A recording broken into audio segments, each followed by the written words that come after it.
திருவண்ணாமலை மாவட்டம் போளூர் அருகே கட்சி கொடிக்கம்பம் நட்டபோது மின்சாரம் தாக்கி ஒருவர் உயிரிழந்த சம்பவம் சோகத்தை ஏற்படுத்தியுள்ளது.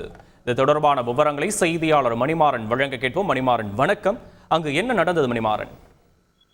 வணக்கம். திருவண்ணாமலை மாவட்டம் போளூர் அடுத்த கிழக்குமேடு கூட்டுச்சாலையில் தமிழக முன்னாள் முதல்வர் கலைஞரின் 101வது பிறந்த நாளை முன்னிட்டு கொடியேற்றுவதற்காக கொடிக்கம்பம் நடப்பட்டது. மேலே சென்ற மின்சார கம்பியில் கட்சியின் கொடிக்கம்பம், அதாவது திமுக கட்சியின் கொடிக்கம்பம் பட்டதில் சுமார் 5க்கும் மேற்பட்டோர் தூக்கி வீசப்பட்டனர். இதில் சம்பவ இடத்திலே ரகுமான் என்பவர் பரிதாபமாக துடிதுடித்து உயிரிழந்தார்.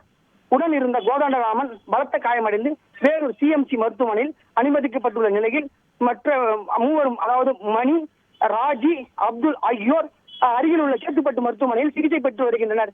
இச்சம்பவம் அப்பகுதியில் பெரும் பரபரப்பை ஏற்படுத்தியுள்ளது. இது சம்பந்தமாக சேத்துப்பட்டு காவல்துறையினர் வழக்கு பதிவு செய்து தீவிர விசாரணையில் ஈடுபட்டு வருகின்றனர். காலையிலேயே கட்சி கொடிக்கம்பம் பட்டு 5க்கும் மேற்பட்டோர் படுகாயமடைந்து ஒருவர் உயிரிழந்த சம்பவம் அப்பகுதியில் பெரும் பரபரப்பை ஏற்படுத்தி வருகிறது.